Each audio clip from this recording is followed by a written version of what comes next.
గత వారం మనం పిడతల రవికుమార్ గారు sun rising rural development society ఆధ్వర్యంలో ఆనంద నిలయం నిరాశ్రయుల ఆశ్రమం అనే స్వచ్ఛంద సేవా సంస్థ ద్వారా ఎంతోమంది అనాథులకు, వృద్ధులకు, గుడ్డివారికి, వికలాంగులకు వారు అనుభవిస్తున్నటువంటి మనోవేదన తీరుస్తూ వయసులో చాలా చిన్నవాడైన ఒక ఆత్మీయ తండ్రిగా ఎంతో సేవలు చేస్తున్నారు. ఇలాంటి సేవలు చేయడం అంటే కూడా చాలా కష్టమైన పని. ఇది నిజంగా సమస్యలతో కూడింది కదా. ఈ సేవలు ఎలా చేస్తున్నారో, ఇలాంటి సేవ చేయడానికి నిజంగానే ఎంతో ఓర్పు, సహనం కూడా కావాలి. అలాంటి ఎన్నో విషయాలు ఈ ఎపిసోడులో ఈ వారం తెలుసుకుందాం.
కేంద్ర ప్రభుత్వం ఇచ్చేటువంటి నిధులు ఎన్యుఎల్ఎం ద్వారా మనకు అవసరమైనటువంటి బడ్జెట్ కొంత ఏదైతే వాళ్ళు అలాట్ చేశారో ఆ బడ్జెట్ను 3 విడతలుగా ఇచ్చేవాళ్ళు.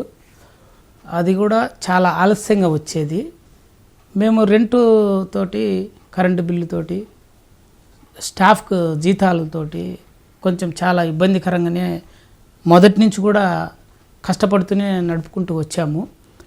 ఆ విధానంలో 5 సంవత్సరాలు నడపడం జరిగింది. 5 సంవత్సరాలు మాకు ఇచ్చేటువంటి బడ్జెట్ ఒక 5 లక్షలు సంవత్సరానికి. 4 స్టాఫ్, వంట మనితో కలిపి 5 మంది. అదేవిధంగా కరెంటు బిల్లు, రెంటు ఇవన్నీ ఉండేటి. ప్లస్ వాళ్ళకు అవసరమైనటువంటి భోజనం ఒక పూట మాత్రమే వాళ్ళు ఇచ్చే బడ్జెట్. మిగతా 2 పూట్లకు కూడా మేము దాతల ద్వారా సేకరించి పెట్టేవాళ్ళము. ఈ విధంగా 5 ఇయర్స్ నడిచింది. 5 ఇయర్స్ తర్వాత మొదలైంది బాడిగలు కట్టుకోలేము, మరి స్టాఫ్కు జీతాలు ఇచ్చుకోలేము, ఎలా అని నేను ఆలోచిస్తుండగా నాకు 5 సంవత్సరాలు పూర్తయిన వాళ్ళు ఎంతమంది ఉన్నారని అనుకోకుండా సార్ మాకు కలెక్టర్ గారు మీటింగ్ పెట్టడం జరిగింది. దాంట్లో వాళ్ళు చెప్పారు, ఏదైనా ప్రభుత్వ భవనాలు ఉన్నాయేమో చూసుకోండి మీ ప్రాంతంలో, అవి గినా వాళ్ళు ఇస్తే తీసుకొని అక్కడ పెట్టండి, మీకు రెంట్ బాధ తగ్గుతుందని చెప్పి మాకు సలహా ఇవ్వడం జరిగింది. దాని ప్రకారం నేను ఇక్కడ ఉన్నటువంటి ప్రభుత్వ బిల్డింగ్లు తెలుగుగంగ కాలనీలో ఉన్నవి, వాటిని కావాలని చెప్పి మేము కలెక్టర్ గారికి నేను రెఫర్ చేయడం జరిగింది. సారు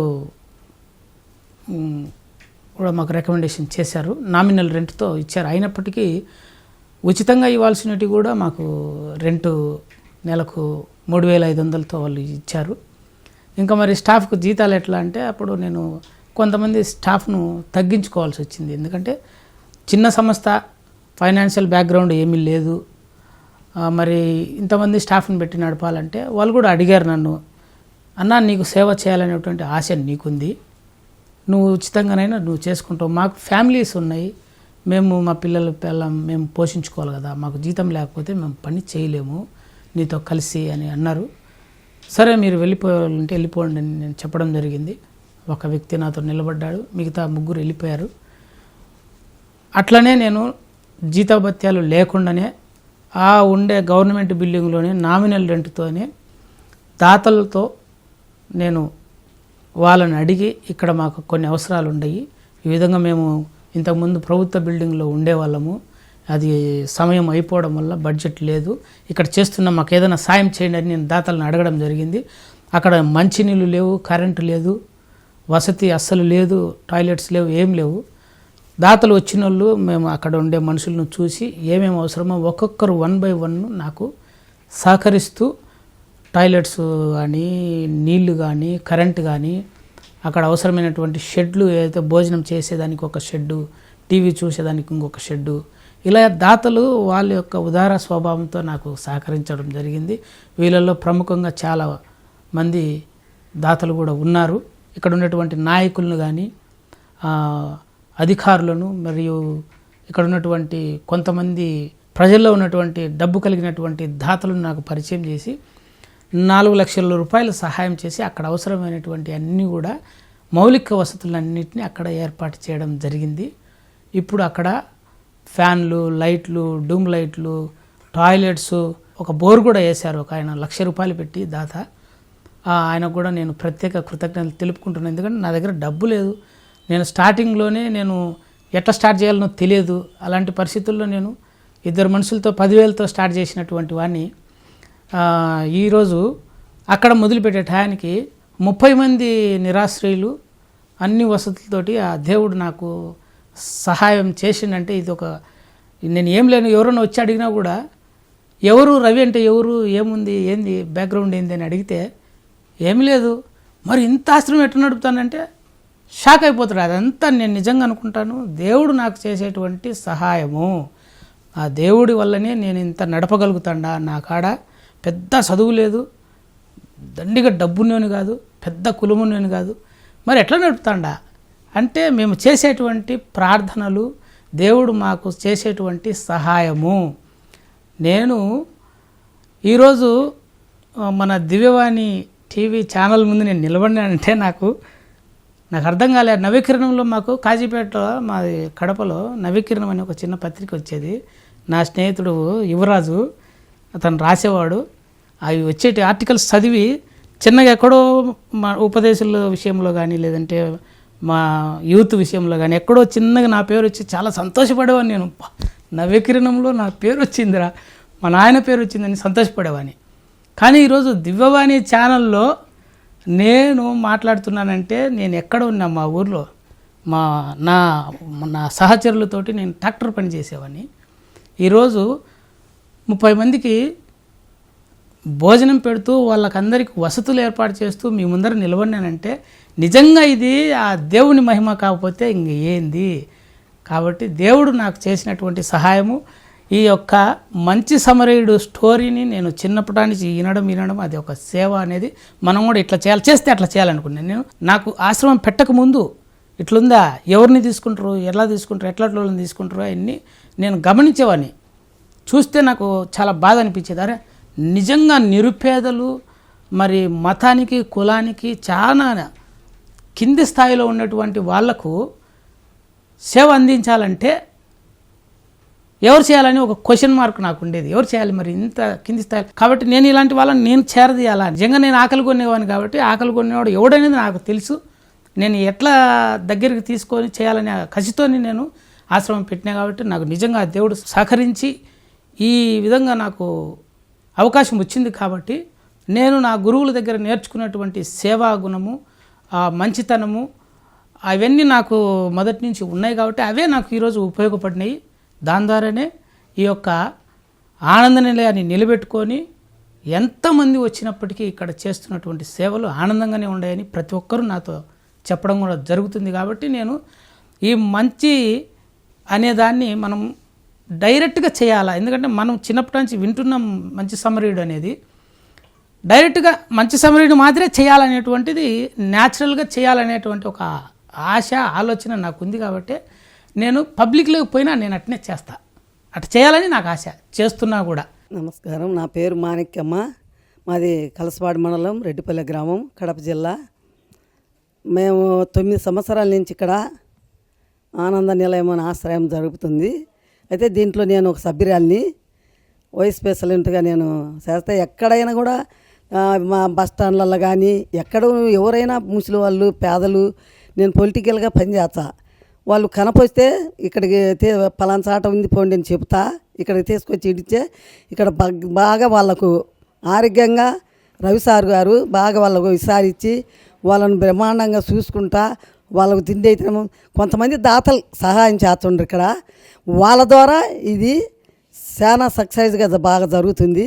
వచ్చిన వాళ్ళకు కూడా మంచిగా వాళ్ళకి ఆరోగ్యంగా ఇక్కడ నీళ్ళు స్నానం చేసుకోవడం కానీ, బాత్రూములు కానీ, ఇక్కడ వీళ్ళకి తినే తిండికి కానీ టయానికి తిండి పెట్టడము, మరి ఇంకా ఏది కూడా ఏ హాస్పిటల్ పోవడం కానీ వీళ్ళకు ఏదైనా కొంచెం ఇబ్బంది అయినా కూడా హాస్పిటల్కి తీసుకుపోతారు. రవి సారు బాగా వీళ్ళను వాళ్ళ సొంత తల్లిదండ్రులుగా బాగా చూసుకుంటున్నాడు. వీళ్ళకు మంచిగా ఆరోగ్యంగా ఇక్కడికి వచ్చిన తర్వాత వాళ్ళ ఇళ్ళకాడ ఎట్టుండారో వాళ్ళు తెలియదు, కానీ ఇక్కడికి వచ్చిన తర్వాత వీళ్ళు ఆరోగ్యంగా బాగా ఇక్కడ వాళ్ళకు సంతోషంగా బాగా ఉండరు.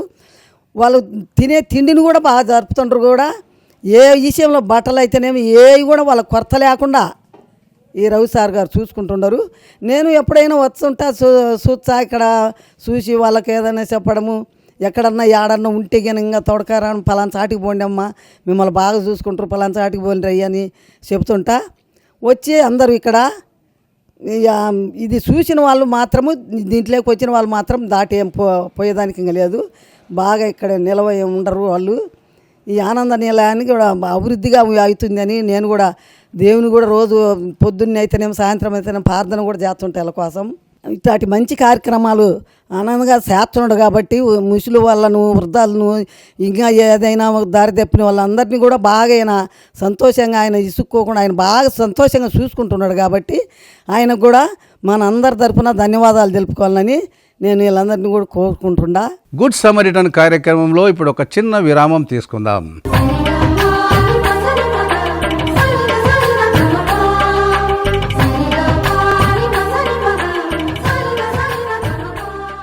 గుడ్ సమరిటన్ కార్యక్రమానికి తిరిగి స్వాగతం.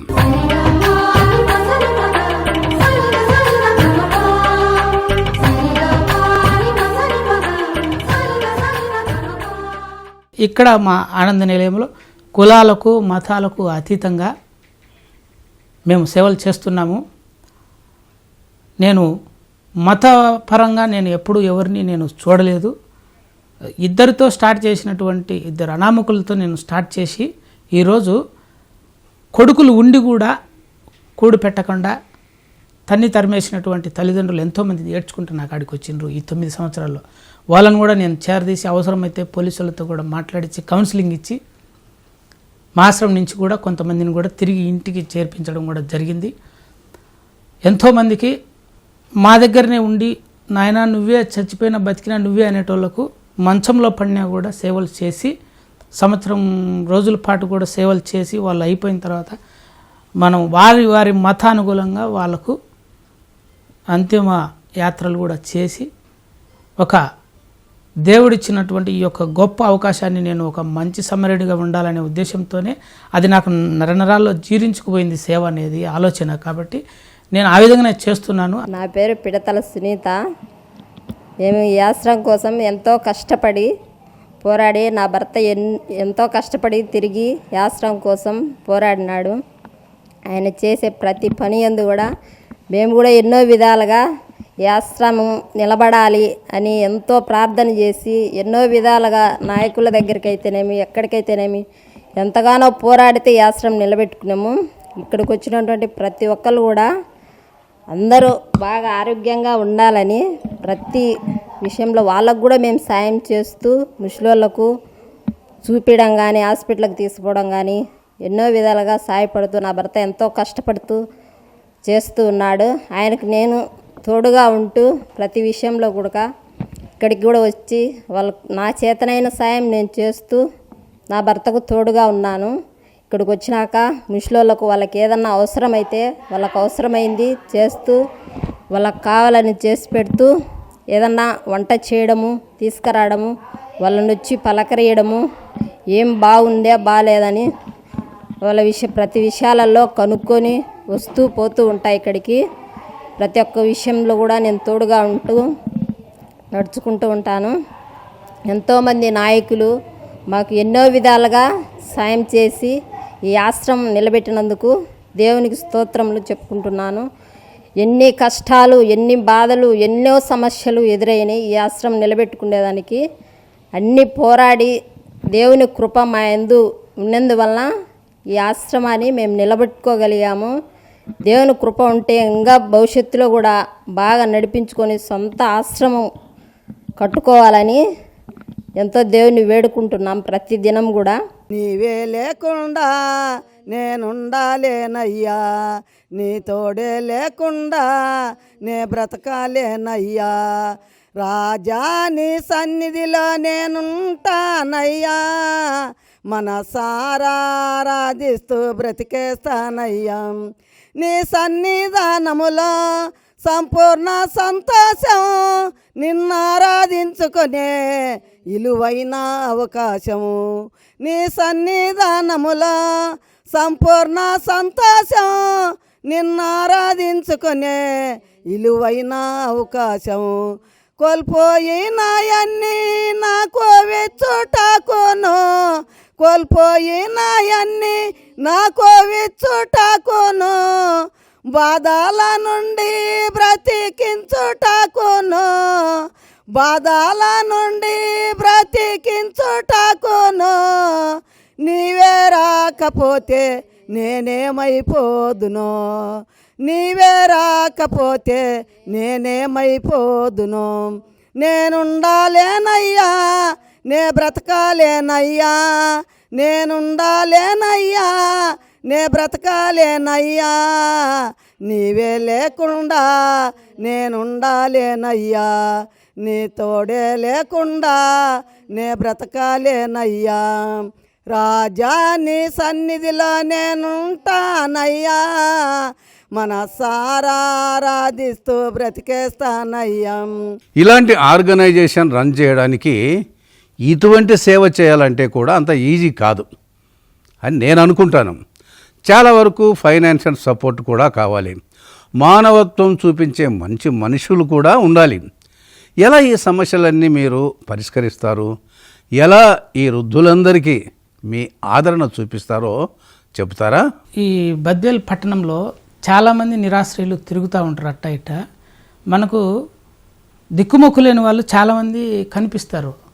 మనకు బైబిల్లో చెప్పినట్టుగా దొంగలు కొట్టి పడేసిపోయిన వాళ్ళు అంటే ఇక్కడ దొంగలు కొట్టి పడేయకపోయినా అయిన పోయిన వాళ్ళు వదిలేసి ఇంట్లో కుటుంబ సమస్యలతో నిరాశ్రయుడై రోడ్డును పడినటువంటి వ్యక్తి అతను బాధల్లో ఉండేవాడే. కాబట్టి మనం అతను చూస్తానే మన మనసులో ఒక కథోలిక క్రైస్తవునిగా మంచి సమరయుడు అనేటువంటి ఈ యొక్క కథ మనకు మనసులోనే ఉండిపోయింది. కాబట్టి ఆ విధానంతో మనం సేవ ఎట్లా చేయాలనే మనిషిని అవతల వ్యక్తిని చూస్తానే అనిపిస్తుంది. రోడ్డున పడిపోయినటువంటి వ్యక్తిని నేను దగ్గరికి వెళ్ళి అమ్మటే పలకరిస్తాను.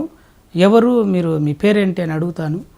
వాళ్ళ దగ్గరకు వస్తానే ఏడ్చుకుంటూ నాకు వాళ్ళు చెప్తారు. అంటే గత 9 సంవత్సరాలుగా నేను మంచి సమరయుడు అనేటువంటి ఈ అంశం మీదనే నా సేవ జరుగుతూ ఉందండి. ఇది నాకు బై బర్త్ అనొచ్చు, నాకు ఒక కథోలిక క్రైస్తవునిగా మత గురువులు నేర్పించినటువంటి ఈ అంశము అది నాకు చూస్తానే అనిపిస్తుంది. వానికి ఏదైనా మనం బాగా లేనటువంటి వ్యక్తికి మనం సాయం చేయాలనేటువంటి ఆలోచన నాకు ఎమ్మటే తడుతుంది. వెంటనే వాళ్ళ దగ్గరికి వెళ్తాను.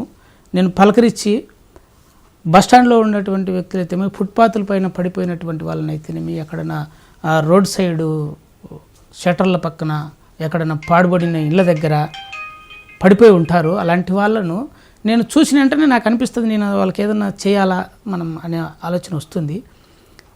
వెళ్ళి వాళ్ళకి అవసరమైన వాళ్ళని ఎమ్మటే మా ఆనంద నిలయానికి తీసుకురావడము, వాళ్ళకు స్నానాలు చేపించేసి అవసరమైతే వాళ్ళకు జుట్టు గిట్టంతా కత్తిరించేసి మంచి బట్టలు వేసి మంచి భోజనం పెట్టి వాళ్ళను చూసిన వెంటనే వాళ్ళు నన్ను చూసి నవ్వినప్పుడు నాకు కూడా ఆనందం కలుగుతుంది. వాళ్ళు 2 చేతులు ఎత్తి దండం పెట్టి, అయ్యా నాకు బాగా చేసావు, మంచిది.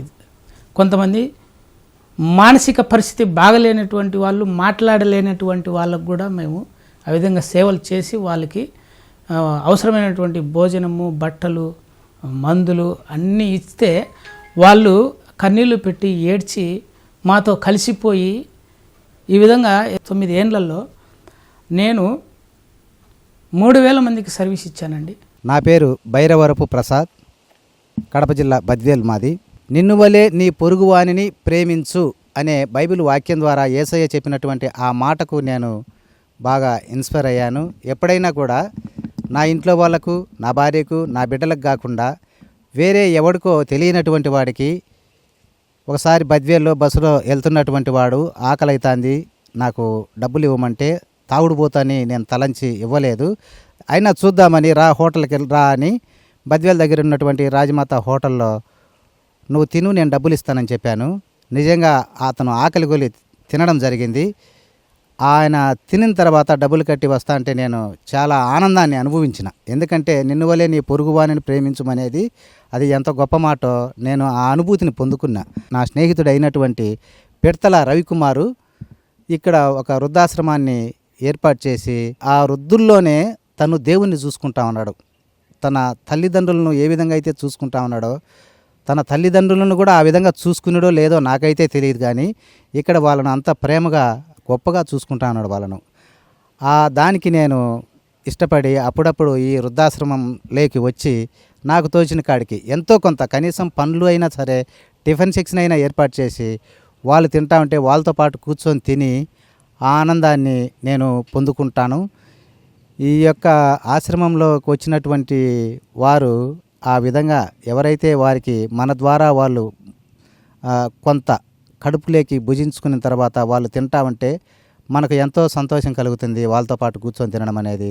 తను రవి కూడా వాళ్ళతో పాటే కూర్చొని మేమందరం కూడా కలిసి కూర్చొని వాళ్ళు తింటా ఉంటే మేము కూడా తిని వాళ్ళతో పాటు ఆనందపడతాము. అదే నిన్ను వలే నీ పొరుగువానిని ప్రేమించనే మాట ఇది చేస్తే నిజం కదా అని నాకు అనిపిస్తూ ఉంటుంది. విన్నారు కదండి పిడతల రవికుమార్ గారి మనోభావాలు, వారి సేవా జీవితంలోని ఎన్నో లోతైన అనుభవాలు చాలా స్ఫూర్తిదాయకంగా ఎంతో విధంగా మన హృదయాలను ఆలోచనలతో తట్టి ప్రేరేపిస్తున్నాయి. ఎందుకంటే మన ఇంట్లో మనకు ఒక మానసిక క్షోభతో కూడిన వృద్ధ తల్లిదండ్రులు ఉంటే వారు పడే వేదన మనకు ఎంతో నష్టం కలిగిస్తుంది, కష్టం కలిగిస్తుంది, మన హృదయాలలో ఎంతో బాధ వేస్తుంది. అలాంటిది ఎంతోమంది దిక్కులేని వారికి తానే ఒక వెలుగుగా పిడతల రవికుమార్ గారు చెప్పే మరిన్ని విషయాలు మనం వచ్చే వారం తెలుసుకుందాం.